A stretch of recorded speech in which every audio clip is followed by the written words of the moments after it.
Here.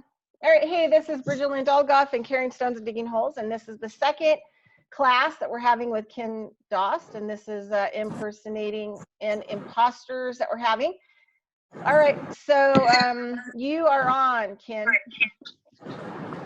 All righty.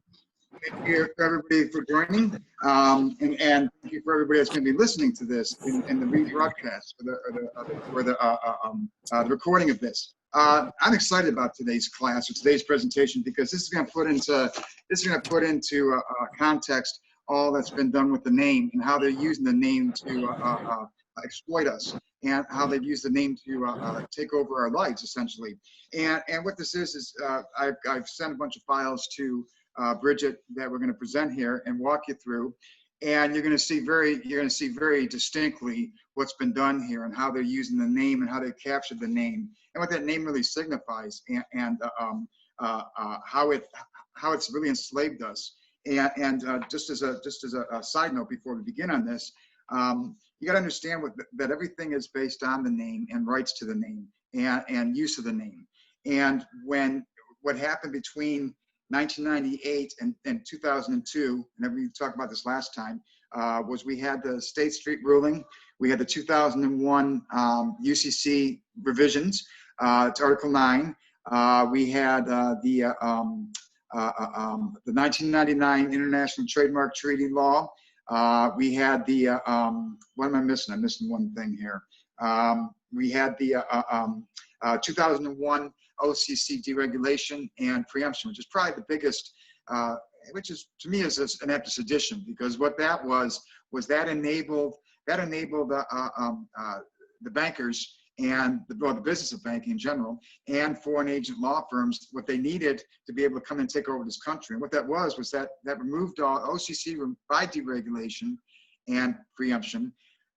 The OCC basically put a distance between government and ourselves, basically forbidding other government agencies from protecting us. If you recall, all consumer protections were removed, and that being the case, all fiduciary duties to us were removed. But what that allowed the business of banking and foreign agent law firms to do was to come in and to basically steal our identity. And so what they've done is they've assumed our identity. They're impersonating us, and they're making decisions for us that you nor I would ordinarily make under any conditions. And this is widespread. This is not just a matter of just having to do with mortgages. This has to do with our very livelihood, with the government, with our court system, with what's going on in government right now, with all this stuff that's going on with George Floyd and all the discrimination, everything. It reflects. It's the entire breakdown. The entire system can come down really to patents and trademarks. And I'm not saying that's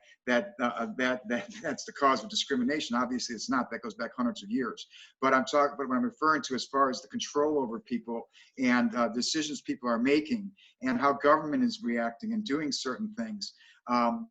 What you have here is you have a series of, there used to be a process where human thought was involved in many of the things that we do, and that's simply gone now. This has been taken over by the court system, by automating the court system, the judicial system, automating government processes, automating agencies, automating banking, automating everything. And this is all taking place through patents and trademarks. And we're the energy, we're the credit value that goes into all these things. We're the ones that are funding all these things, whether it be government, whether it be the judicial system, whether it be banking, no matter what it is, we're the ones that are funding these things.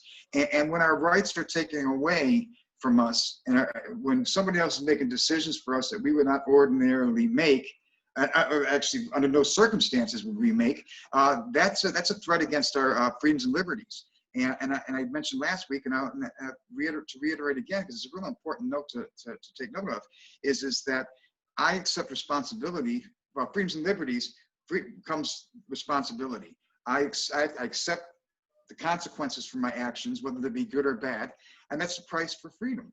I mean, obviously, if we're making our own decisions, our own free will decisions, we have to be responsible for those decisions. But the question comes into this when, who is responsible for the harms and damages that I suffer, that you suffer, that everybody suffers because of the decisions made by somebody else?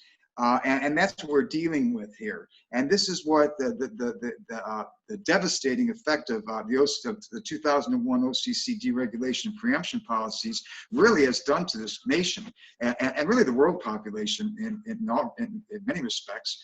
Because what it did was it took away our freedoms and liberties and allowed business of banking to put the business of banking above everything else, above you and me and our freedoms and liberties, and as a carte blanche industry that nobody can get involved with by forbidding OCC, who were the only ones that has any kind of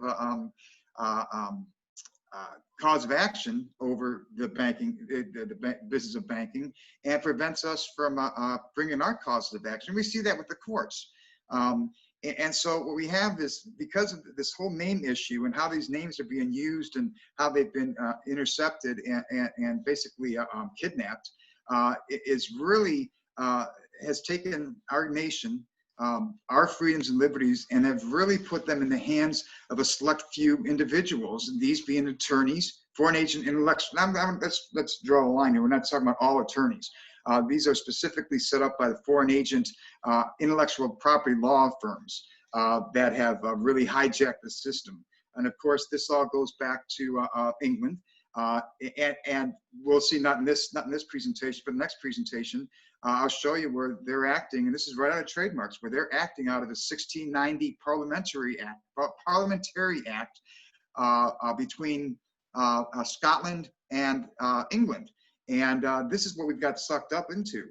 And so all of these theories that we talk about with England and so on, and the Order of Malta, for instance, when you talk about the Vatican, are all proven and can be very easily proven through patents and trademarks. But to get to that point, we've got to understand what they've done to our name, and how they've hijacked our name. So, Bridget. Yeah. So I was gonna see if anybody had any questions from the first class before we get Holland Booty here. So, okay. and I did mute out some people. So if you want, you can put your chat in the chat box. If you look down, there's like a little chat thingy. You can type in there if you have a question, or just unmute and just let us know that you might have a question. Does anybody have and a lot of those, just as a note, though, a lot of questions may be answered by what we're going to present today, but, but just a note. Okay, so I don't really see anybody moving to ask a question, so we'll just keep on going. So what do you need? Can you put up the share screen for the first series that we talked about that contains Michael and Michelle? Yeah, Daniel? hold on. Yep. Hold on 1 second. Let me mute while I do this. Okay, and what we're going to do is we're going to walk you through a series of share screens here. And these will. And also, just a reminder, these will be up on the blog tomorrow on COE-LLC, and it'll say something like, Ken Scott, second class, impersonating imposters. Ken Scott. I'm sorry, Ken Dost, sorry. I have a lot of Kens in my life. And then it'll have links on it. So all these links will be provided tomorrow. I just didn't get them finished and up. So, all right. So, and I'm going to show one at a time. So we kind of put them in order. So we'll deal with Daniel, and then we'll look at Hall, Logan, and Hunter. Okay, in that order. So hold on. Okay, go ahead. I'm going to mute while I do it. And then you just give me cues when you're done and go to the next one. Okay, and the reason why we're doing this is because I got such low bandwidth, so it's easier. Otherwise, I'll get disconnected. So it's easier to kind of transfer them to Bridget and have her show them. Okay, there you go. Open that up.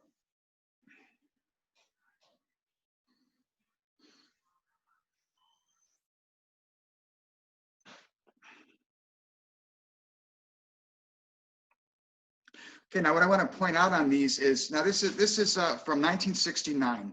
It says principal registered trademark. If you could page down a little bit. Okay, now the important note here is that's a person's signature. Now, notice on the left-hand, on the right-hand side, it's highlighted in yellow, if you could see it.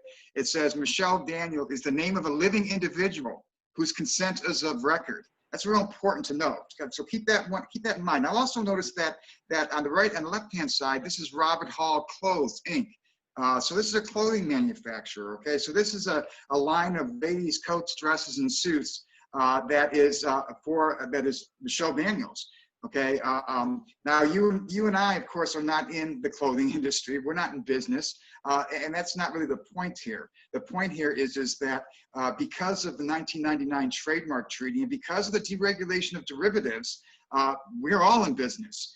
We've all been turned into commerce, into business. So if we go to the next one that you have, I believe that's Robert Hall, if I'm not mistaken.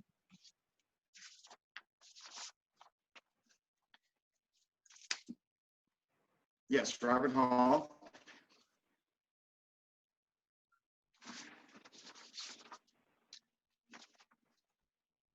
And this was an application from November 28th of 1947. So this was right after the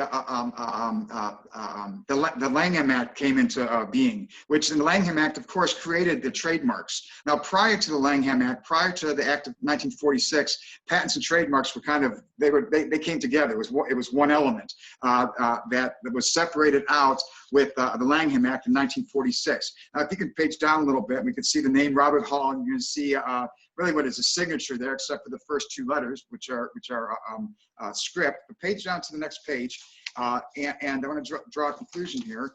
And you can see in the green on the left-hand side where it's talked about. First of all, it says Robert Hall Clothes. So again, clothing manufacturer, describes what his class is and so on and so forth. But he says that a trademark was actually used in connection. Very, very important word, used in connection with such goods, the trademark being applied to the goods displays associated with the goods, the containers for the goods, and or tags or labels affixed to the goods. So the important note to take about that is in today's world, the things that we're dealing with today, our names, my Kenneth W. Dost, my signature, and my block letters is used in connection with the goods, products, and services of others. That is, whether it be a Countrywide Financial, whether it be Own It Mortgage, whether it be LMV, whether it be Andy Beal, whether it be SLS, whether it be any of these. Our name is used in connection with these trademark goods and products. Okay, that is affixed to these things. By labels and tags, by rubber stamps, by signature, by customer list. So that's a very important thing to notice. And now go back, if you look down to the bottom there on the left, the last sentence said this trademark, Robert Hall, is fanciful and not a name of a particular living individual. Now, of course, this one kind of contrasts what the first one was with Michelle Daniel. Michelle Daniel said that the previous mark had this statement, Michelle Daniel is the name of a living individual whose consent is of record. So this one is contrasting to that. This Robert Hall is fanciful and not the name of a particular living individual. So you see the contrast are being made here that we're talking about the names. Now also, okay, let's go to number 3 now, the third one, which is Jonathan Logan. We can go to that one, Bridget.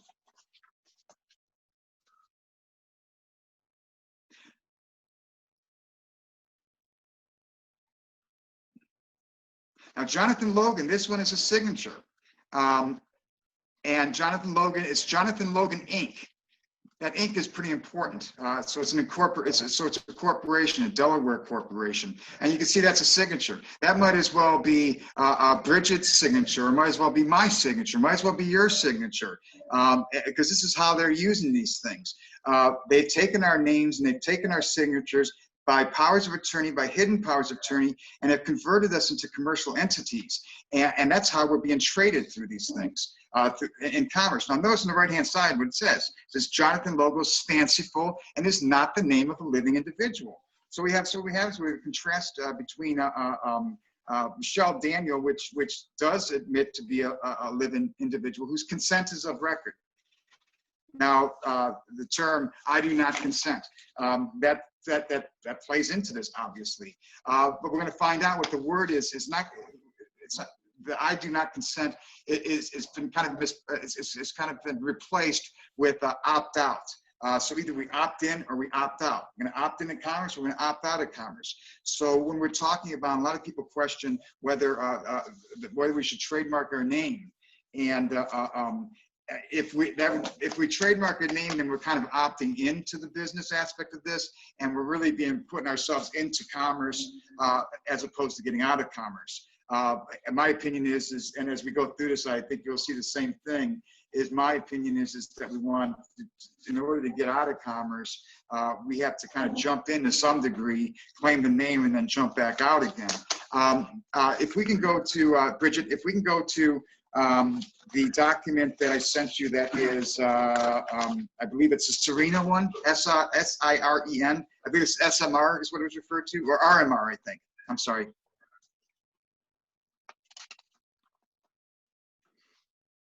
And RMR stands for Rosemary Reed, and she was a.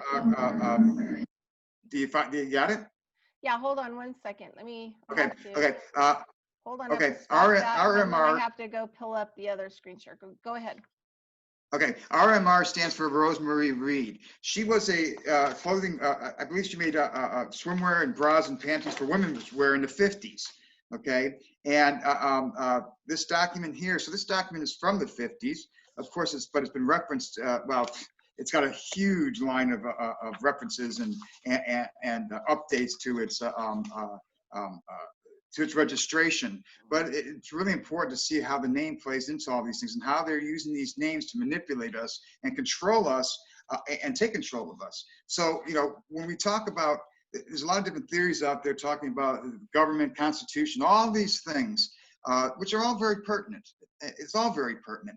But at the end of the day, and you and I were talking about this earlier, Bridget, at the end of the day, what this comes down to, it comes down to simple business. You stole my prize-winning pig. In this case, my name. And you're capitalizing on this name, and I want it back. And that's really what this comes down to at the end of the day. And the beautiful thing about this is, well, she's still looking for it. The beautiful thing about this is we get our constitutional protections because of these assignments that you'll see within patents and trademarks. These assignments that are being made by banks, by Countrywide, by all these lenders and all these attorneys.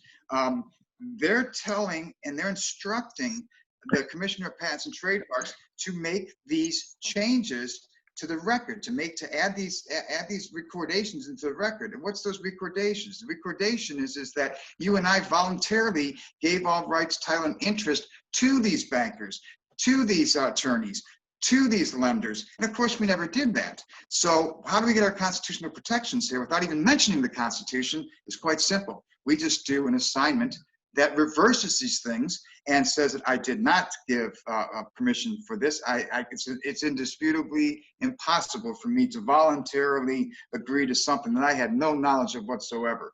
And in this case, it's beautiful because it's not only knowledge that we did not have, it's knowledge that we can show and prove was intentionally concealed from us. And thereby it is indisputably rebuttable. Did you find that one yet? Can you see it yet? No. I can see the screen. I can see this the files, but I can't see the file itself, the PDF file. Yeah, there's something funky going on with that file. I can't seem to get that one up, and I So hold on. I don't know. It won't come up on the. It won't, for some reason. It's just acting really bizarre in my. Okay. Okay, well, try the one below it. Try Rosemary Reed. We'll come back to that. I think, all right, let me see. I don't know why it's doing this. All right, can you see this document coming up? No. No, it's not coming up. Okay, hold on a second. So I have some that I have in a different file. So hold on a second. I just don't know why it won't come up in the, hold on a second. Let me see if I can get it to do something else. It just doesn't want to. Okay. All right. Well, while you're doing that, I'll go ahead. I'll just keep talking. This Rosemary Reed document is important. I think this is like the watershed of the trade names, trademarks. This has got a long history of assignments to it and manipulation to it by attorneys and some court filings as well. Okay. You got it? And I think so. There. Can you see it? Not yet. It should be. Okay. Hold on. Should be, yeah. Is that the one? It says Rosemary Reed. Oh yeah, that's one. Okay, go down to page 19. So, Okay. yes, page. If you can go down to page 19, because I got them highlighted here. All right. Now again, Rosemary Reed was a manufacturer of women's clothes and swimwear, I believe, is what it was. And these are the documents that are within her, within this filing, registered within patents and How trademarks. do I know where and the there's a lot of interesting 19th things to note in here. Okay, trying to find 19. You gotta go back a few more pages. go back or Go go back. up? Yeah, go back to 19. Okay. Back to 19. Let's see. That's I can't tell which one. 21. You're on 21 now. Okay. Oh, there. I don't know. Oh, I see it. Okay. Duh. Sorry about that. A little. There you go, retard. right there. Page down a little bit more. Right, okay, a little bit more. Okay, stop. Go back up to Okay. it. Okay, see what it says there on the right-hand side. It says the mark, Rosemary Reed. What is that? It's all capitalized, is it not?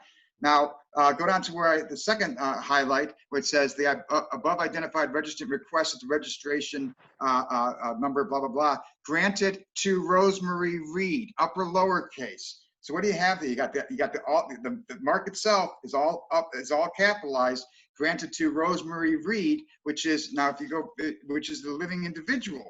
And you'll see now, and this is of her consent, and we'll get to that in a minute. But here's what's important. When you read this, the undersigned hereby appoints these attorneys, this law firm, as and all members of the bar of the state of New York, its attorneys to prosecute the above application for renewal with full power, substitution, and revocation, to transact all business in the patent office connected therewith. Now, remember, this was in, the date of this was 1951, I believe. So this was, yes, this was before, no, this was right after the Langham Act. So this was still under the Langham Act. And it says the undersigned, whoop, where'd it go? It says the undersigned, Bernard Welcome, declares that he is the vice president of the identified registrant and is authorized to execute this declaration on behalf of the registrant. The above identified registrant owns the above identified registration. That the mark shown therein is in use in interstate commerce on each of the following goods recited in this registration. So what does that say? That says right there that Rosemary Reed gave all her rights, title, and interest to this particular law firm here to transact all business in her name. This is what they're doing to us. They took Kenneth W. from that MERS Nations Bank agreement, if we're talking about mortgages, from that hidden MERS Nations Bank agreement that did not disclose the Circle R, with which is the Circle R being the designating mark to alert persons that this is a registered, that MERS is a registered trademark, in this case service mark, that did not disclose it to us. They hid it from us. And underneath that is where that MERS Nations Bank agreement is. Through that MERS Nations Bank agreement, this is what they did to us. They said, they came in and they said, you and I agreed to give all rights, title, and interest, in my case, to Kenneth W. Dost, all uppercase, as well as the signature, my signature, Kenneth W. Dost, to the attorneys to transact business for me within patents and trademarks. And understand that they converted us to commercial business entities, more specifically, electronic, digital, business tradable business objects. And that's what they converted us to. The theft occurs right here in trademarks and patents with the theft of our name. And I think, hopefully you're seeing that. If we go down to page 42 now. Okay. Let me get. And you get this document will be available for everybody to see and look through all these pages that we're skipping here. I'm just highlighting some of the particular points of interest within this, but the whole document you can go through and page through on your own as it'll be submitted, as it'll be posted. Okay, so this is going to be. Let me look. You might go down to page. I can't tell. I can't see it up on the screen right now. I don't see it on the screen either right now. Oh wait. You, but I don't see the screen. Okay, hold on a second. Let me go back here. Back to screen share. And so name is everything here, people. Okay, name so I'm on 33, so let's go to 42. Yep, go down page 42. Right. And all the stuff that we're skipping over is extremely important information. I'm just hitting the highlights for people since we're. Yeah, and we'll have these. I'll have these up as soon as I can get it finished tomorrow. let's see, 42. All right, we're getting close. We're close. All right. Does that look like, oh, it's 42. Yay. No. Yeah, okay, page it up a little bit more. Okay, this response was this was responsive to communication filed in 1950, November 18th, and it says it is noted that Rosemary Reed, upper lowercase, consents to the use of her name. However, the consent is not accepted because it is not a what happened? Is not a consent to register the name Rosemary. So the consent must be made to register. There was a, now I'll put this in modern times context. There was a person, an individual that wanted to record the name Hillary Rodham Clinton. It was kind of a put down on her, but nonetheless, it used her name with it. Her name was the trade name. It was a trademark that somebody was trying to do. They're trying to trademark her name. And the commissioner of trademarks refused the registration. Why? Because Hillary Rodham Clinton personally did not sign a statement and say that I agree to allow you to use my name. And so we're talking about the same things here, guys. This is the same exact things. Through that MERS Nations Bank agreement, lied to us, or actually the Fannie Mae and Freddie Mac, the mortgage loan agreement, lied to us. They intentionally deceived us to make us believe that what we were executing was a mortgage loan to real property agreement, when in fact what we were being lured into was to sign a mortgage on our trade name, to give up all rights, title, and interest to our trade name so that they could take us into commerce and make a fortune on us. And that's what they've done. They've totally made a fortune on us. They've exploited us. They've started businesses, and at the same time, they control the use of that name. So all of that, so this is all equity we're talking about here, right? All of this is equity.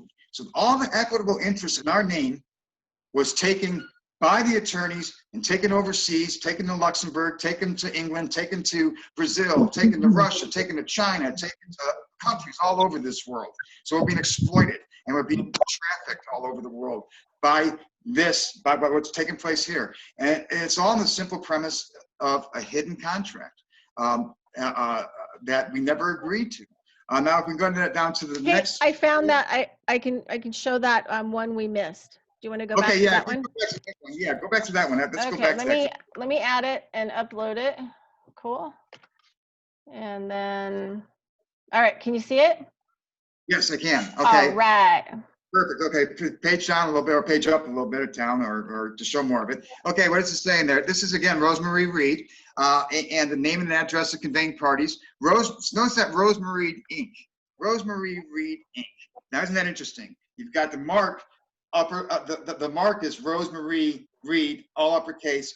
That is the ownership of Rosemary Reed Inc., which is the owner, which is owned by Rosemary Reed, the living individual. The consent is of record that she agreed to this. Now, if you page down a little bit more, you'll see that that her initials are trade name or a trademark. RMR, Rosemary Reed. So think about it for a minute. So when you sat down, you signed a mortgage loan. Now this is to the birth name, let's say. This is not to the derivative. Now, if this was the derivative in terms of how we're speaking today, this would be Rose M. Reed, right? Because the derivative is a derivative. In this case, our derivative name was created from our birth name. So in other words, in my case, Kenneth William Dost is my birth name. That certificate of created that certificate of birth, from which the derivative name Kenneth W. Dost was created. So what they're doing is they're exploiting that derivative name. Okay, which is really, 6 and 1/2 the other, really, because they're exploiting both. But see what they're using here. They're using the initials as well. If you go back and you look at your mortgage loan docs, there's a lot of places that you had to sign. You had to put your initials. I had to put KWD to show my agreement to that. So what they're doing here is they're exploiting all these things that are not registered trade names. We're not a trademark. We're not a trade name. We're not in business, for God's sakes. We are the principal secured party creditors. We're the ones that are providing the funding for these industries. We're the ones that are providing funding for the government. We're the ones that are providing the credit for all these things. But what they've done is they've converted us and they turned us into commercial business objects that they're trading. Now, because of UCC 9, the beauty of this for them, and the beauty for us too, really, because UCC 9, revised Article 9, is really, by all intents and purposes, is the greatest gift to mankind that there is, because of the fact that that we're talking about intellectual properties, and that intellectual properties under revised UCC 9 can be rehypothecated, can be collateralized, can be fractionalized and securitized, meaning that the name Kenneth W. Dost can be cut up and sliced up into all different kinds of pieces and sold off separately. But that's fractionalization. The property, my land up here, they can decompose the land, and they have decomposed it. They can create mobile air rights, mineral rights, water rights, any kind of rights any kind of rights that they want to. That includes anything from the center of the earth up to the sky in the space above, and sell those off separately. Well, I never agreed to that. You never agreed to that either. But this is what they've done under UCC 9 and these revisions to that, and these are the things that have been concealed from us. So we've got a huge deception going on here. And what is that deception? The deception is that we're made to believe that it's business as usual, right? That these mortgage loans are pertinent to ownership. That, oh yeah, I got to achieve the American dream, right, of home ownership. When in fact the opposite is true. They stripped us of our ownership. They turned us into renters on our own land as lessors. And not only that, they have there was never a mortgage loan to begin with. It's all an illusion, guys. All of it's an illusion, and it's proven prima facie through patents and trademarks. And this is how it's proven as such. What they've done with our name and how they've stolen our name.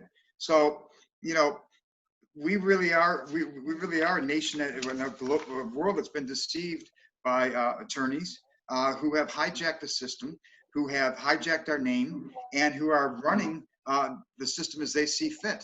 And this is why you see the world as it is. This is why you see what's going on today. It's all a result of not all a result of it, but a lot of it's a result of what's gone on in the past 20 years, which is just caught us all up in this thing. And people are losing their houses. People, I mean, where's there any justice? There is no justice because we don't own our names. We have no control over our names. We have no control over the judicial system, which has been bought and paid for through patents and trademarks by the automated systems that attorneys, intellectual properties law firms have engineered and designed and have overlaid into the government systems and the judicial systems that control all these things. So it all does come down to this name. So as you can see here at the bottom, it says registered on November 27th, Rosemary Reed, upper lowercase, and then registered in 1978, Rosemary Reed, upper lowercase. So she's got a trademark of the all uppercase name and an upper and lowercase name. If we can go down to page down 2 pages, if you would please, to where it says assignment of trademarks.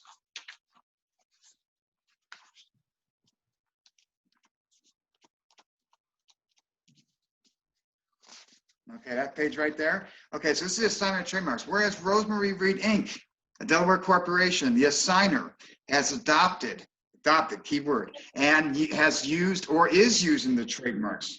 Okay, applied for and or registered United States patents and trademarks as identified, blah, blah, blah. Now, therefore, for good and valuable consideration, the receipt and sufficiency of which is hereby acknowledged and pursuant to a collateral transfer instrument dated of even date herewith executed by the assigner, Rosemary Reed, for the benefit of CIT Group, Commercial Services, Inc., as a secured party in possession of certain assets of the assigner. The assigner hereby assigns, there's an important part, the assigner hereby assigns and transfers to Serena and its successors and assigns absolutely and forever all of its rights, title, and interest, whether statutory or at common law, into and under the trademarks, together with the goodwill of the business, symbolized by the trademarks and registrations thereof, and the right to sue for and recover for. And this is where our remedy comes in.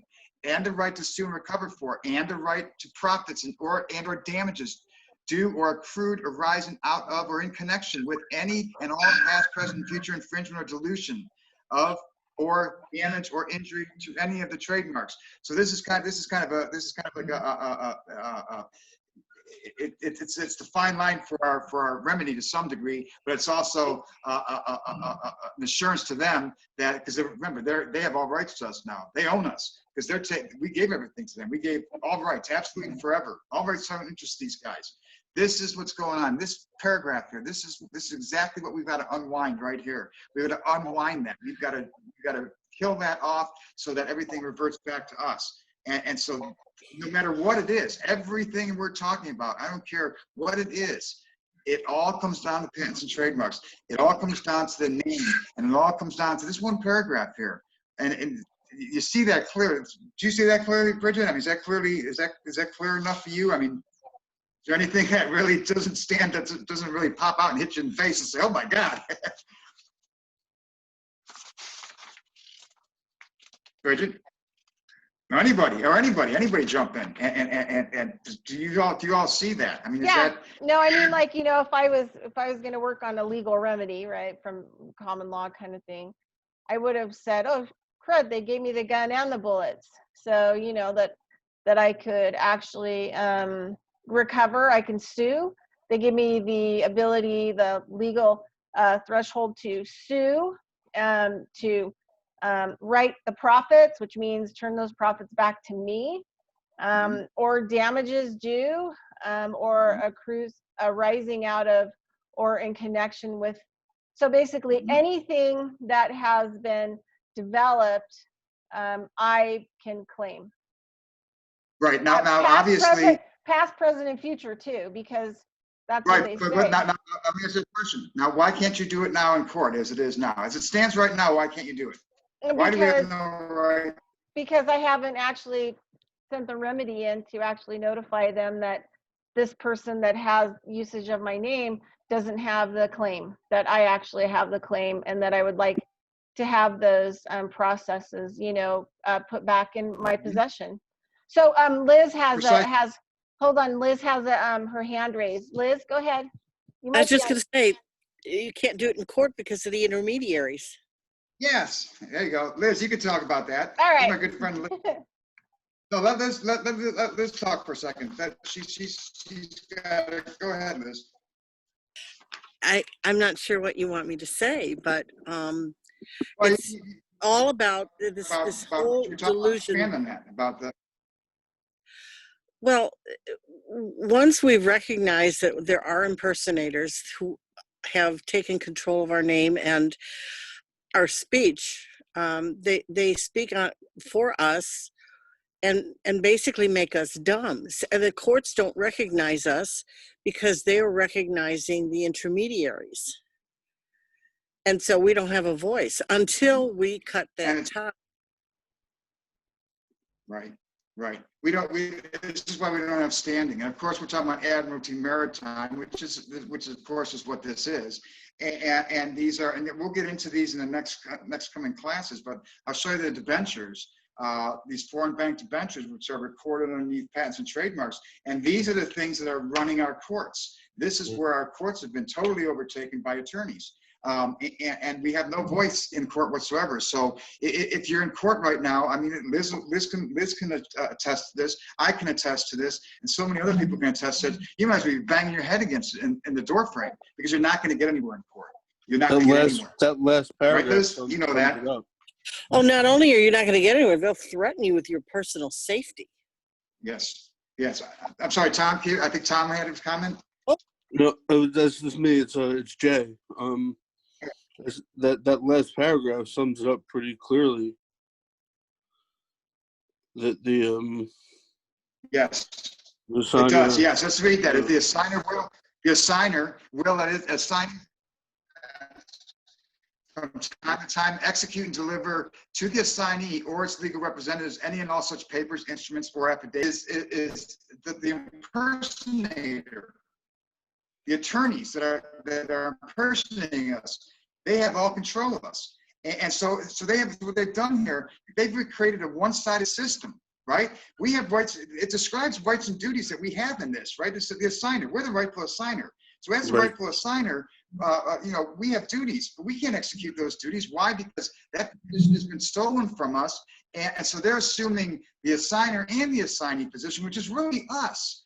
And so it's a one-sided system. Yes, you're right. That last paragraph sums it all up. It absolutely does. And that's what we've got to unwind. That's what this all comes down to. What do we do to shut that down? Well, what we do to shut it down is we file, and we'll get more into detail on this. I have filed in the trademarks, basically just revoking it. And I've got a filing on trademarks right now that's publicly recorded. That is that is what's the first one? It's an assignment from. It's putting my name. We have to start over. So we have to you've record taken an assignment or a statement with trademarks. Yes, that's exactly what you're doing. See, as it stands right now, we've got the intermediary between us, right? So it's separating our living individual, which is really, let's face it, we're a natural person. What is a natural person? A natural person in this instance, in the case they want us to think it, what it actually is we're just a body of living matter. That's all we are. We don't have the intellect to know what's really going on here, to tie that all caps name, which belongs to us because of the intermediary that's in place, that's controlling these things. Right. So the way that we're reflected in the government record is there's this non-human all caps name, which everybody calls a fiction. It's not a fiction. It may not be real in what they're doing with it. It may not be real that you and I wouldn't do anything with, but nonetheless, if it's a fiction, fictions don't affect my life. Okay, this dominates my life. This dominates your life. So it's not a fiction. It's very real, and it belongs to us. And right, and they're just operating. About this. That all caps name did not exist at all. So they're operating solely on a presumption that everyone is completely unaware of and doesn't know how to correct. That's correct.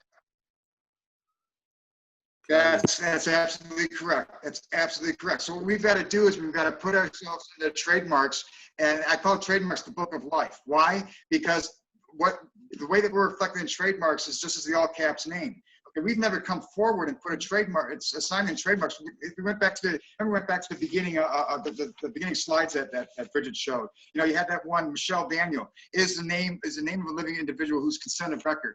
Hello, my name is Kenneth W. Dost. I didn't give my, there's no consent of record here. I don't give my consent. I opt out of this. So this is what we've got to do.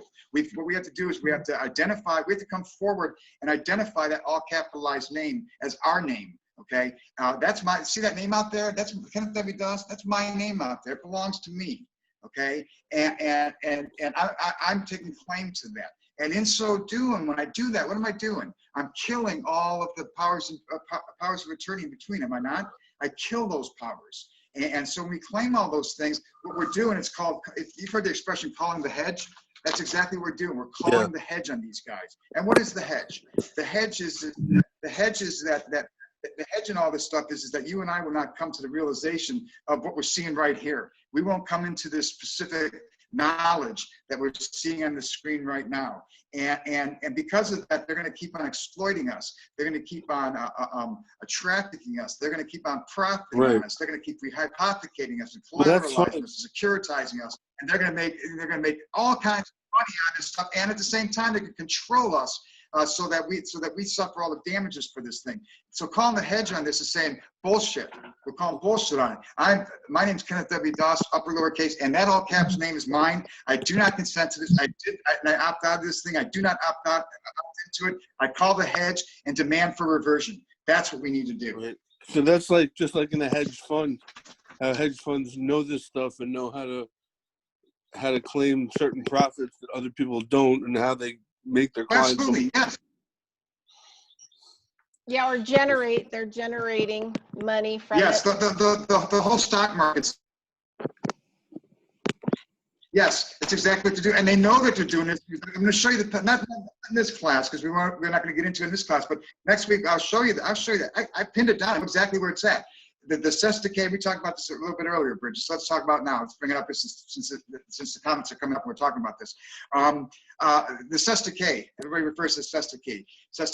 Well, if you want to rename the cess decay and give it an updated name, I guess you could say, let's call it First Trust. If you go to the SEC and you look up the name First Trust, you're going to see hundreds of entries on there. Okay. Yeah. Now what these are is these are a conglomeration, what's called a basket of securities. Now, isn't that not really what Sesta is a basket of securities? Yep. Is that really what it is, right? This is where they're hiding all these things. This is where they're hiding all these things, and so this is what we're calling the hedge on. Okay, and ironically, the ironic thing about this, a lot of these things, which really surprises me, goes through a company called Nike. Yes, the shoe manufacturer, Nike Securities. Okay, and what you're going to have nothing to do with a mortgage to real property. Why? Because there is no mortgage to real property. It's a mortgage and trade name. The real property. Shut up, Jen. Dog's barking. The mortgage in real property is not a mortgage in real property. It's a mortgage and trade name. You're seeing right here how valuable that trade name is, and that's what we've got to change people's focus on.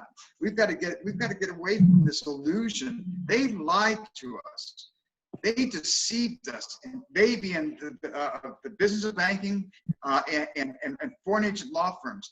I'm not going to blame it all on government. Okay, I'm going to blame part of it on government. Yes, absolutely so. OCC, the OCC should be taken down, and government employees, they've been just as deceived as you and I. They still believe that we're operating under this system, so that if you have a default, you're just a deadbeat liar and a cheat, right? They're deceived because they don't know the truth either, and the truth affects them as well too. So what we have here is we've got a government that's been deceived, that's really been rendered incompetent.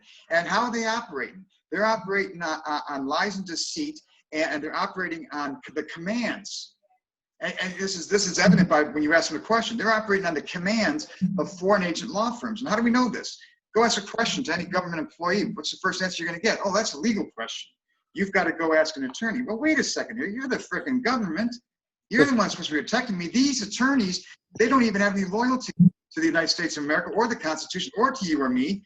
I mean, this is common knowledge. Their oath and duty is to the British Commonwealth. Here's a very stark realization and proof of this. Patents and trademarks. People say that all patents and trademarks are owned by what's the company that they always who is it? Slemco, or I don't know who it is, but everybody says, oh, it's owned by whoever. It's not really, the patents and trademarks aren't really owned by that. They're owned by all foreign agent law firms. They're owned by the business of banking. Why? Because every patent and trademark requires an attorney at some point involved in this. It's very hard to get a patent and trademark on your own. Very, very difficult. You can do it, but it's very difficult. So you've got these law firms, intellectual property law firms that are pulling these patents and trademarks in collusion with all these other entities. Well, wait a minute. I'm the inventor of my life. I'm guaranteed that within the Constitution, within Article 8 of the Constitution, as well as for patents. So here you've got intellectual property law firms who have no loyalty to this country, no loyalty to the Constitution, that have hijacked the Constitution through patents and trademarks. It's evident right there. And if in fact, which is true, which is proven prima facie, that our names have been stolen, our identities have been stolen, then have not our freedoms and liberties been stolen? Is this not prima facie evidence that this country has been overtaken by foreign agent law firms and business banking? And every time you sign over, every time you sign a power of attorney, you're unknowingly handing over your everything to them. So yeah. So, So anytime you sign anything, you don't even know about these powers of attorney. yeah. Mm-hmm. Go ahead, Bridget. Yeah, so I'm doing everything I can to keep Ken on. So if your mic is on and your video's on, it's going to take away from. Oh, this is fine. I know, but I just don't want it to dump you off. Well, no, this is fine. Okay, because your video is starting. This is fine, Bridget, because this really does come into what we're talking about. Okay, well, your video starts to freeze Oh, okay. up, so All right. you're going to get dumped off. All right. Okay. Oh, okay. All right. Okay. All right. All right. Go back to that first Rosemary read that you had up. I just page down a little bit on that some more and go through that. I want to show some when they're talking about the baptismal name and things in here. So if you go back to the first one, Okay. this is No, the first Rosemary, the other Rosemary Reed one. The one that you opened up after this one. Oh, okay, hold on a second. I have to go and find it. Hold on a second, okay? Hold on a second. Yeah, okay. This takes me a little bit of time to get that sucker up. Hold on one second. Because I have the file That's stored. okay. So I think it's, Hold on one second. we I've know got at least it. one person on here sees exactly what's going on. I'm sure the rest are as well. Yeah, hold on one And second. so I just want to reinforce this idea or the proof of this. Okay, that's okay. I'm just yapping away. And here we go. Yep, no, Kinda you're like okay. wind me up and I go forever. I'm like ever ready. Okay. Can you see it? No. So Let's these see. documents, these are the documents. I see you, but not the document. Okay. Hold on one second. I have, hold on. Where is it at? Yeah, so this should be it. No, the other one. This one. No, hold on one second. Let me get this up here. No, that's not the document. It's the other one. It's the All right. multi-page document. Okay, hold on. Got it. You know, Guess Ken, not. it makes so much sense, and for some reason, I never thought of it till right now that you're saying. But like, what is your name and signature but a trademark? That's your trademark. What is this? Wow. Yeah. So hold on. It's just being a turd. What that is that's your unregistered trade name. Okay. Now the question of she's finding that. Let me just point out. A lot of people want to say, "Well, I want to go ahead and trademark my name." Think about that. You really don't want to trademark your name. Right. You want to establish that it already is a trademark, and that it's been taken. Is that right? I think he's off.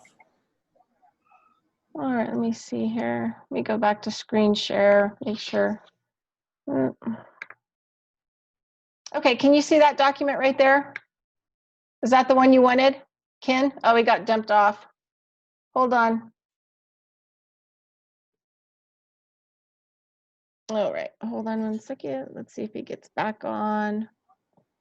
He was breaking up really bad. So yeah. So thing is, like, this time of day, there's like a lot of internet going on. And then also, if people, it's just, if mine slows down too, it makes it bad for his too. Yeah. I've heard that you can start 15 minutes before the hour or 15 minutes after the hour, and it makes it to where it's not as clogged for some reason, maybe. Yeah, I opened it up a half hour early, so we're still having issues. Oh, wow, yeah. But Ken has That's he lives in the mountains, so he has super slow bandwidth anyway. Yes. So it just makes it more difficult for him, kind of a thing. So let's see if it's been many times I've seen him on video, and he would try to be doing a call, and he can't because of the signal. Yeah, it's bad. Yep, so I'm just gonna wait. Let me do this real quick and then monitor to see if he gets back on. But let me look up, let me go to Facebook just in case. Let's see what he's got going on.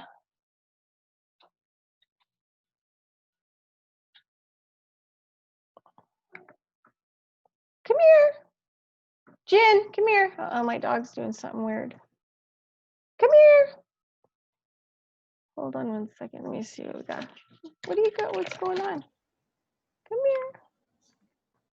It's okay. Come here. You okay?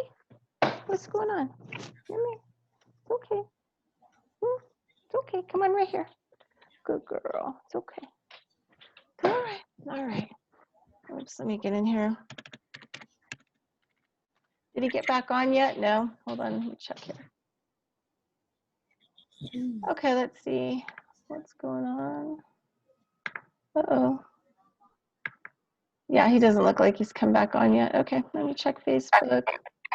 Oh, here's something. Okay.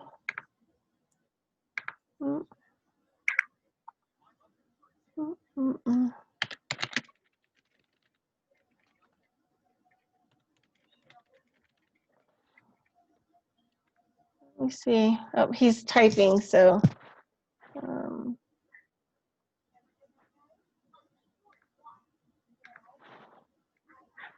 Okay, he's typing a message. He says he's trying to connect back in, so, okay. Okay, I'm just checking in. It's my job, no. All right, let's see what happens here. All right. Mhm.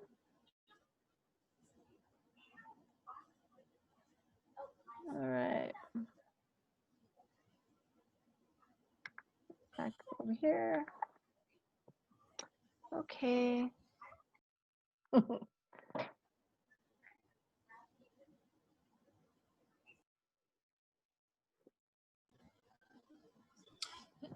Do these calls usually last for an hour or is it longer? Usually about an hour.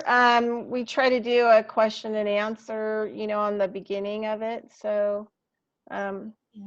he said he's working on getting it back up. So hold on 1 second. And it's recorded. I hate to ask that. I have a call after this one. It's at 7:15, and I may have to miss part of this one. Yep, he's trying to get back in. Yeah, no big deal. You can always just drop out. He said it's spinning. It's like not connecting up. He's giving me the WTF. He's like, yeah. Let's see. He'll just keep working at it. All right. So, I'll just see. I was gonna see if we have a few more documents to show. So yeah, so that's what's gonna happen if we can get him back on. Hey, Liz, do you know if that's true? If that's the case, that like what Ken was saying, that we don't have to trademark the name because it already is a trademark. It's a matter of Mhm. establishing on What on I record. understand about it mostly is that we don't want to trademark the name because it puts us into commerce and we want to get out of it. Right. And yeah, and we just also want to notify the people who are already using it as Yeah, and well. like technically, because I never thought of it until just now, is that's already what it is. It's your trademark. It's your signature, your name is your mark of. It's already like a trademark. So It's an unregistered trade name, Mhm. right, and it's and to covered under register the it, like treaty. It's covered under the Paris Convention of, I can't think of it, industrial properties of the 1883 Paris Industrial Properties. and like what you said, like to register it again would be to put it into Puts us into commerce. commerce. We Yep, don't need yeah, to. We don't need to get a trade name or trademark because it's already an unregistered trademark right. or trade name. I'm sorry. That makes sense. Okay, so we're still working on. He's working on it. He can't figure out why he can't get back in. This time of night, it's so heavy. Well, and the thing is, that's why I was really trying to make sure mics were up, trying to get him on. He's going to reboot real quick and then he's going to come back on. So, it's just, this is why, he's lucky I decided to help host these classes, because then I could hold part of it and he could do what he could do and then try to make it all work out so that we could get people seeing this kind of stuff, trying to start helping them with the change of thinking. And him and I talked a lot about, I've been, he says please apologize for me right now. Got it. Anyway, he and I have had a lot of talks about, I came from kind of a more stricter kind of common law group, different than Anna. Judge Anna helped me a lot though in 2010, 11, and 12, because I had a private practice, alternative medicine, and the state decided to come after a lot of us for no reason, like fake cease and desist. It's typical, get rid of anything good. And Yeah, Judge Anna actually helped me a lot with paperwork to keep myself out of jail or murdered by these people. And why? Jesus Christ. So then, Fine. then I started working with a retired common law court judge. And, you know, this group had their own ideas about what was going on, and more kind of different. And then I just really started appreciating a lot of Ken's work, because he's like, you know, in common law, we're like, how do we remove ourselves from the whole thing? But then we leave all the money. Yes. You know, we leave all the revenue that's been generated off of us. Well, and then that's what they're we get going to after you. starve. They don't want you cutting into big pharma. They don't want you taken away from. Well, I mean, the thing is, like, you know, and Ken started saying, well, why don't we take ourselves out of the system and get all the money too? And I was like, yeah, that's what I'm talking about. You know, because, you know, Absolutely. there we are. Hey, he's back. Oh, he's gone. He's coming back. He's on. Oh, all right, he's coming back on. I think. Yeah, Yes, you're good. finally. Woohoo! You made it. All Hate right. when that happens. Sorry about that. I don't know what. Okay, so do you I want to hate go when it back and happens. look at that document you had me pull up? Reed's Yes, I do. I do. If we don't lose, if we don't get lost again, yes, I'd like to. Yeah.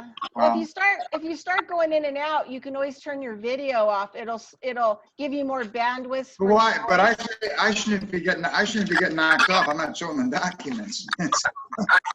Well, I'm just saying. It could just be that. It could just I'm be that. trying to hold the got a whole bad thing connection up there together anyhow. here. Hold on.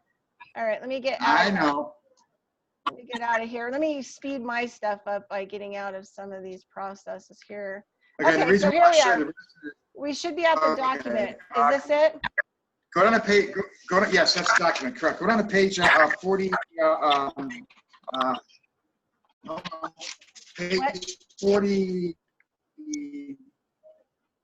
Okay, we already did page 19. We want to go down to page 42. Okay, I'm going. Oh, no, actually, I'm sorry. We want to go down to page 43. Okay, hold on 1 second. Let me see where I'm at.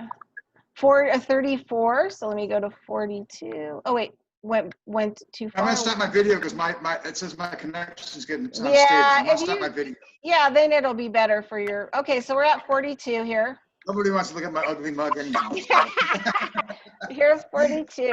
We go. Okay, so let's review that one. It is noted that Rosemarie Reed consents to the use of her name. Did we consent? No, we did not. So go to page 43. Go up to the next page. Okay. And it says here, it is noted that applicant believes that there would be no confusion since the name Rosemarie Reed is the name of a particular individual, and the name Rosemarie is a combination of two Christian or given names which are of general use. However, the combination of the two names, Rosemarie, forms a larger portion of applicant's mark. And since said names are identical, it is believed that the marks are confusingly similar. So how does it relate to us? Well, MERS kind of took the place of that, didn't they? By nominating MERS as well, let's take it back. By agreeing with Fannie and Freddie's appointment of MERS, we nominated MERS. We elected to agree nominating MERS as the nominee. Well, what do we do? That's sneaky as fuck.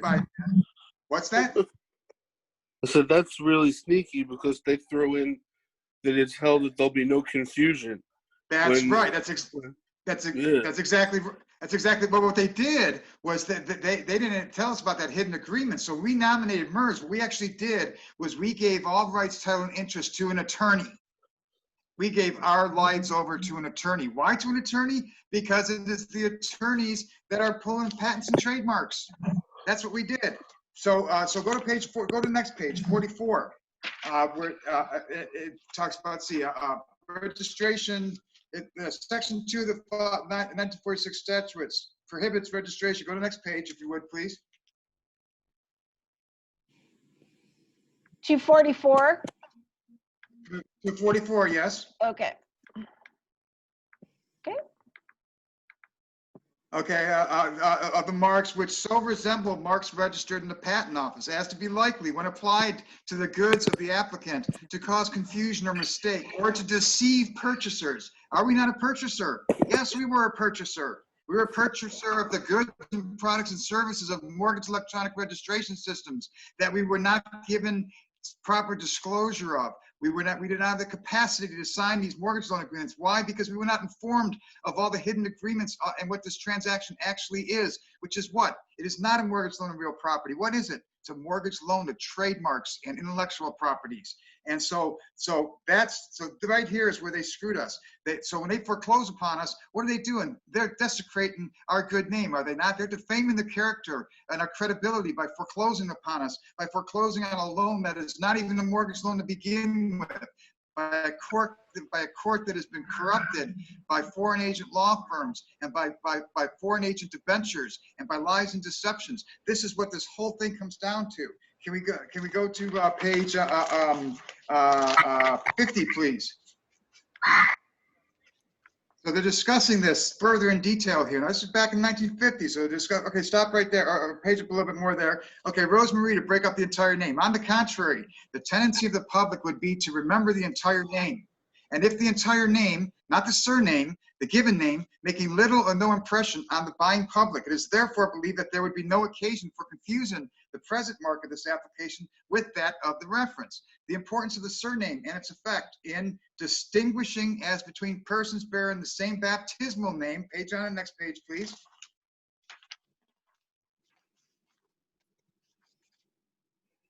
One more page. Was significantly brought out in the decision of America Tobacco, the citation there, where the court stated, we think that in modern times, a significant portion of the name of an individual is the surname, and that the baptismal names serve only as a means of distinguishing between persons bearing the same surname, thus reversing the original significance of the surnames as set forth by counsel. It would appear that centuries ago, the surname was adopted for the purpose of distinguishing persons bearing the same baptismal name. Then down below, not only surname, but also gives names maybe have secondary meaning, entitling them to protection. Lucille Limited, well known to the public as Lucille, sued to enjoin Lucille Schreier and Bertie Levy from using their trade name, Lucille Bird. A primary injunction was granted that defendants were permitted to use the name of Lucille Schreier alone or in conjunction with the partner's name in letters of the same style, same style type as conspicuousness. Thus, the court recognized the distinguishing characteristic of a surname, even though utilizing the given name, which may be used and well known to the public. So, see what they've done here is they have tarnished our good name by the nominated agent. The nominated agent has tarnished our good name because what they've done is they've taken our trade name, our unregistered trade name, which, by the way, is protected underneath the 1883 Paris Convention, Article 8, which I believe is a document that Bridget will be posting to this page, and I encourage you all to read it because that's where we're protected under. So what they're doing is when they file a lawsuit against us or file default against us, now they're bringing up our common law trademark and they're tarnishing our name and tarnishing our credibility. Why? Because they're filing a false action against us. It's a malicious prosecution on a mortgage loan that never ever occurred. Okay. Now understand what's going on here. Understand that we can easily prove that our system of government, our judicial system, is corrupt to the core on the very fact that I cannot bring the Merged Nations Bank Agreement into court. I tried doing that. I cannot bring the Merged Trademark into court. I tried doing that. You're not allowed to do that. You know why? You know why you're not allowed to do that? I'll tell you why. Because that Fannie Mae, Freddie Mac uniform instrument was created specifically under the administration of Richard Nixon, which is for the good thing. Really, actually, believe it or not, that document was created specifically to protect you and I, the consumer, to specifically spell terms and conditions out with full transparency and specifically forbid any hidden terms and conditions from being included within that mortgage, being attached to that mortgage loan agreement. And because of that, the reasoning being, because of that, the court granted a rule to the uniform instrument that is an unimpeachable contract. And they did that for one specific reason. And that specific reason was because we were given the consumers given every consideration up front by a guarantee, essentially, that there would be no hidden terms or conditions, that everything was spelled out clearly with the four corners of the document. So if there was a default then, it had nothing to do with the contract because we were given every consideration. That's why the court gave the court ruling as an unimpeachable contract, meaning that you cannot raise contract in the court. Well, guess what? they're using, these attorneys are illegally and unlawfully bringing lawsuit and using the unimpeachable contract rule as a means to push, and MERS specifically, to push these foreclosures through. And it's as clear as the nose on my face is, but you cannot bring that up in the court because of this unimpeachable contract rule. Right there, that's proof that this entire judicial system is fucked, pardon my French, as crooked as can be. But now, No, so no, what you you're do right. now- So it's like they're saying, like, when we're led to believe that the money is being lent to you when your signature you actually creates the funds in the first place. Yes, we're the lender. We're the ones that are lending here. And I'll show you in upcoming classes. I'll show you the documents, exactly how they did this. We're the lenders. We're lending them the use of our name through a disguised mortgage loan. I mean, this is as devious as it can be. I mean, And I think it happens across the board. I mean, this is how everything. AT&T runs themselves, because you get a contract with them, and Yes, they get, bonds out in your name, life insurance policy. So every company that's out there, or anybody doing any kind of business, how they got their funding was basically the signatory or the original depositor, which is us. Yes, it's in every. We're not just talking about mortgage loans here. This is about everything. This is about car loans. This is about This is anything. It really is anything. But it's very clearly and distinctly shown within the Fannie and Freddie document. Because all I've got to do, guys, is set down a Fannie Mae and Freddie Mac document and set down that MERS Nations Bank agreement, which I believe is posted on this page as well, if I'm not mistaken. Right, Bridget? We posted that last week, if I'm not mistaken. Yeah. And then between the two, you lay the cut sheet of MERS, the trade name, and it's prima facie evidence that this Fannie Mae Freddie Mac document is an illegal and unlawful contract. That conceals from us the actual nature of the transaction. How did it do that? Because they did not disclose one little simple designation, which is a circle R, that represents that when I saw MERS and I see a circle R attached to it, that alerts me as the consumer that I better, as part of my due diligence, I better go and look to find out what this MERS circle R represents. And what it does is it allows us, what the purpose of trademarks, ladies and gentlemen, is so that you and I, as consumers, can identify the source of the goods, products, and services that we purchase. We were denied doing that. They denied us from performing our due diligence.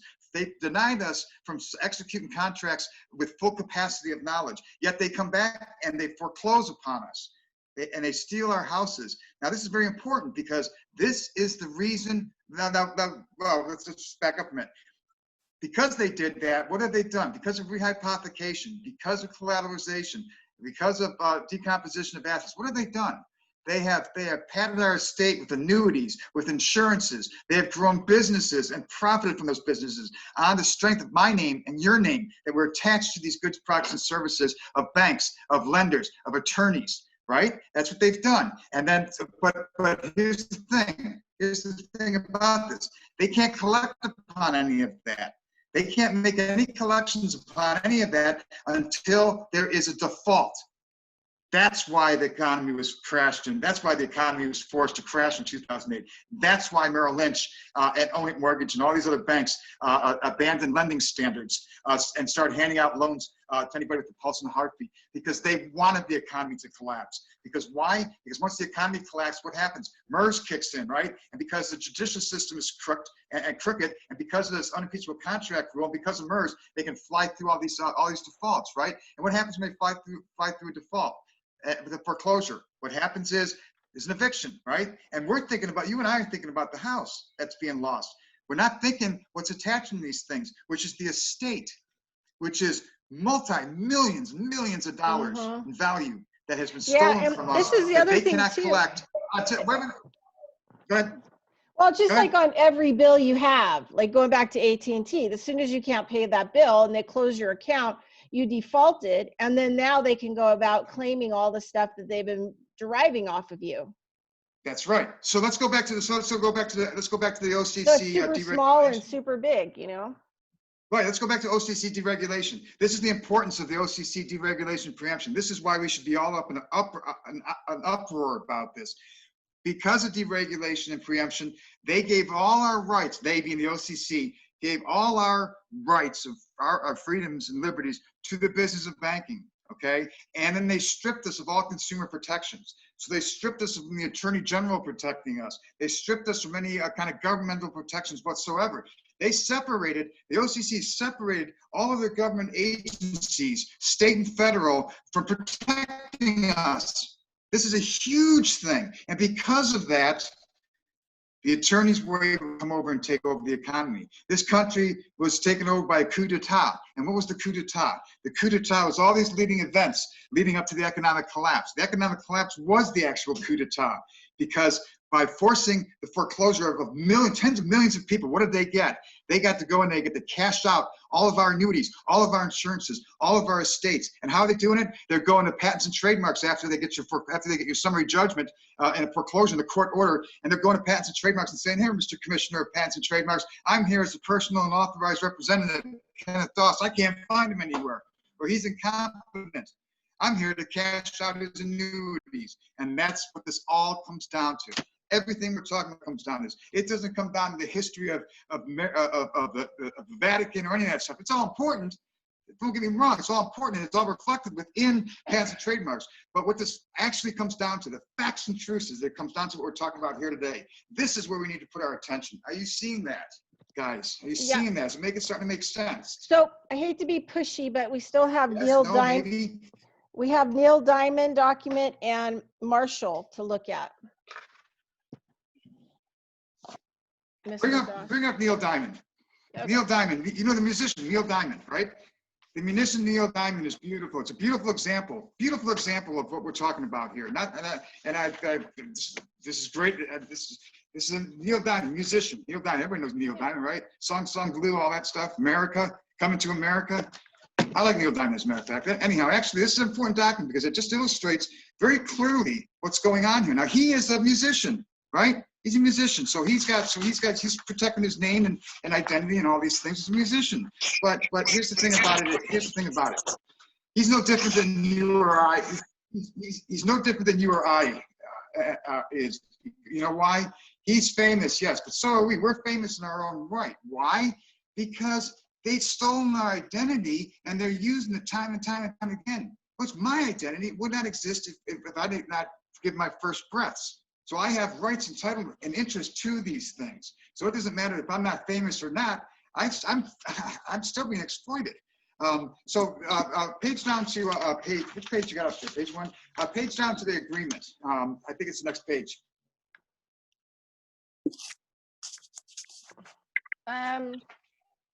Let's see. This just has one piece on it. This is the trademark service. I think there's probably another. This says page 1 of 1. So there must be a different one, right? So is it? Okay, attach you about. Maybe. Yeah, bring up the other document. It's okay, the other Neil Diamond one. Okay, let's see what this one says. Try that one. Okay. Because this is clearly distinct here, and this okay, so this exemplifies says, everything we're talking about here. This says put it all in the focus. Pretty damn clear. This says 1 there of it is, 5. right there. Perfect. Okay, awesome. Perfect. That's what I want. See what it says. Nature. Yes, that's what I want. See what it says. It says assignment of the entire interest and the goodwill. The conveying party, Neil Diamond, upper lower case. What is he? It says it's individual, right? Now let the receiving party. It's funny. Archangel 2003 trust, a unit trust. Okay, that's what it is. And it's got a CPA as the internal address. Entity type is a trust, California, composed of Neil Diamond, United States trustee.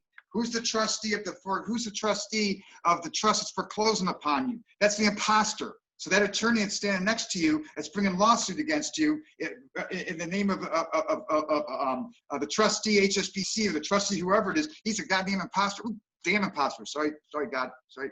Excuse that. I didn't say that. He's the imposter. You're the trustee of that.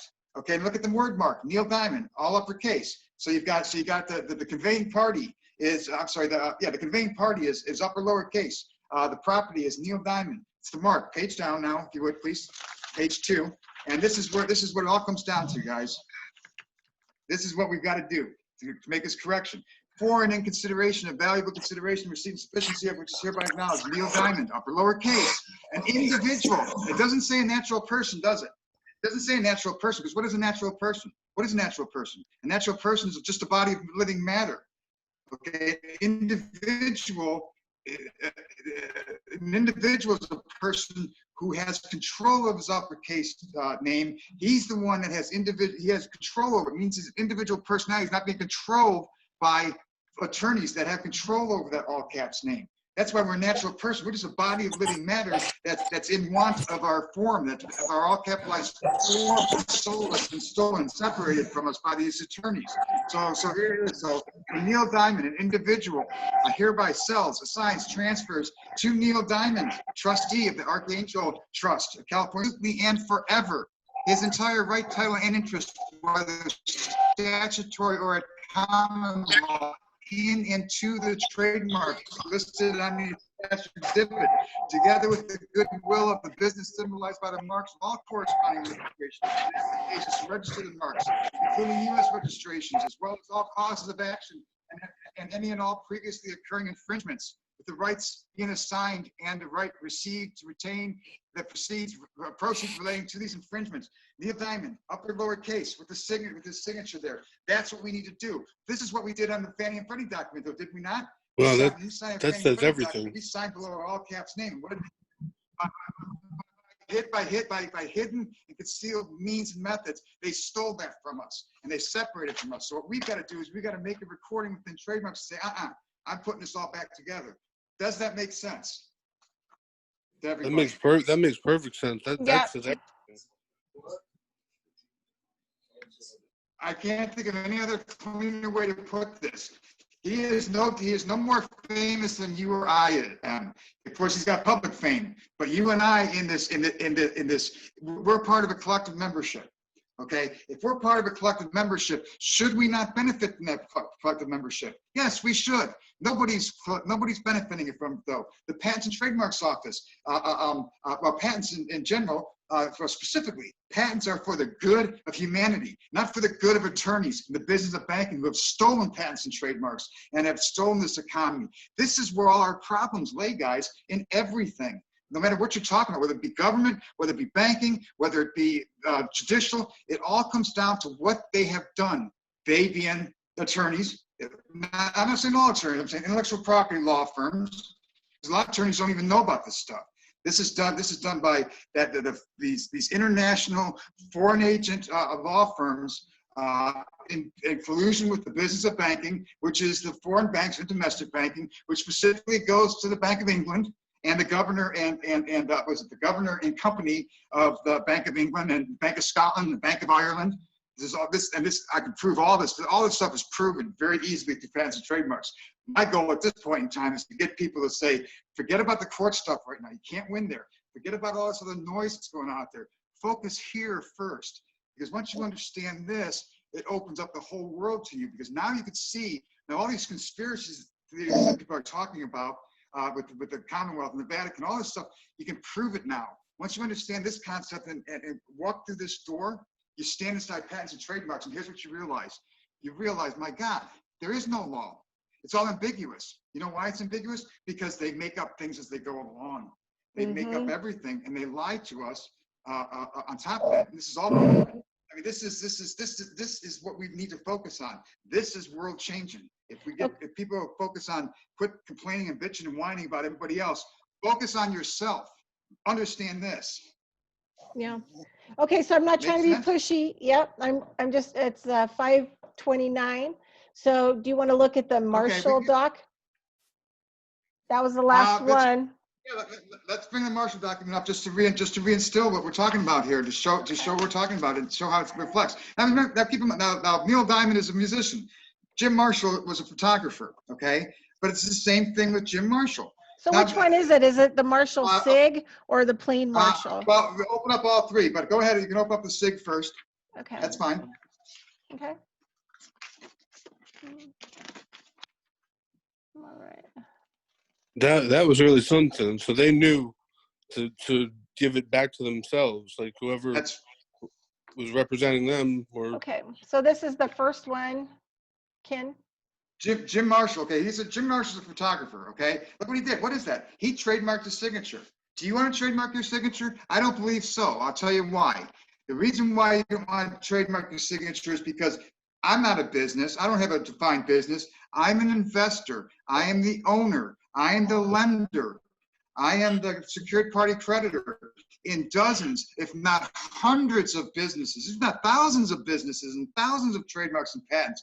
So I really don't want to, unless I want to jump into this and manage my own, become a practitioner of patents and trademarks and managing all these banks and all these trafficking schemes and all this stuff. I don't want to trademark my name. What I want to do is I want to recognize my name. I want to merge it together, and I want to get the hell out of trademarks. I want to get the hell out of commerce. That's what I want to do. So we don't want to, in my opinion, we don't want to trademark our name. We want to recognize and take charge of our unregistered trade. So in this case, it's a signature. Right. Now, if you can open up the next one. Hold on 1 second with your question, please. Let's go through these couple documents here real quick. Now the next one, what he did was he trademarked his all caps name, the text of his name. And you'll notice something very interesting in this when it comes up. Okay, page up a little bit. And okay, on the right-hand side, what does it say? It says Jim Marshall, all caps, is a living individual whose consent to the registration of his name is of record. You see what they're doing here? You see how, now he's doing it to protect himself. I mean, this is, but you can see what the attorneys are doing, how they're using this to manipulate us. Because Jim Marshall knowingly signed his applications and everything. I didn't attach the whole document set, and I can put a link if you want to see this. I'll take you right to it. I'll attach it to this so that you can retrieve that. But he knowingly signed all statements to this because that's what he was doing. It was his business. Now put yourself in this position. We didn't know we're business. They turned us into a tradable commodity. Okay. Yep. I did not agree to this. You did not agree to this. This is how they did it. And so this is clear example of what they're doing. Okay. Now, if you can go to the last document, which is, I believe, is going to be no,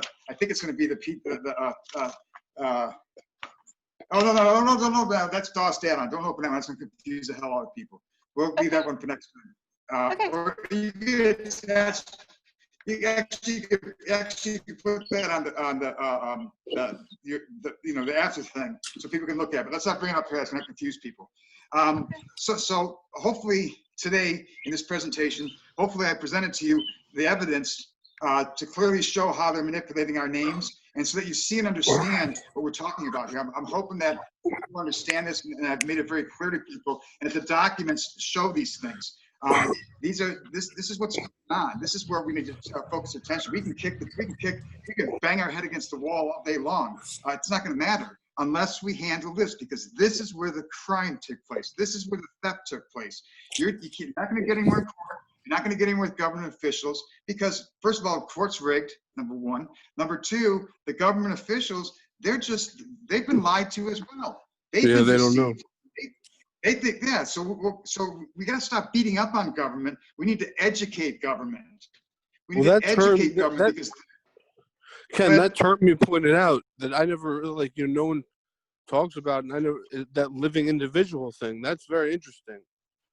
That's very important. That is very important because think about it for a minute. They define us as a natural person, but the way they're defining us though is a natural person, but we're not attached to our all caps name. People want to think of all caps name as a fiction. It's not a fiction. I mean, it's not really real, but it's not a fiction. What it is called, its technical term is a non-human factor of production. Non-human. Does that mean it's not dead or alive? It's just non-human. But that non-human factor, that non-human caps name, belongs with the upper lowercase person, with that body of living matter. But its body of living matter is a natural person. We have no rights. Why? Because we haven't taken back that all caps name, which is ours. It's not a fiction. It's not theirs. It is ours, and it would not exist at all if our first press did not create that. So that's what's important here. Okay, so with that, we're gonna end the class. Okay. And I'll have the blog up that'll have all the links on it tomorrow. and the record should be up somewhere. I'll send Ken a link of that. And that's all we've got for you for today. So, yep, we'll let you do your homework, and I'm going to close this out. So thanks everybody for showing up. Really appreciate it. Next week will be class 3. Thank you, guys. And it'll Thank have you. a different link. Bye, everybody. Thank you very much. Bye. Bye, everybody.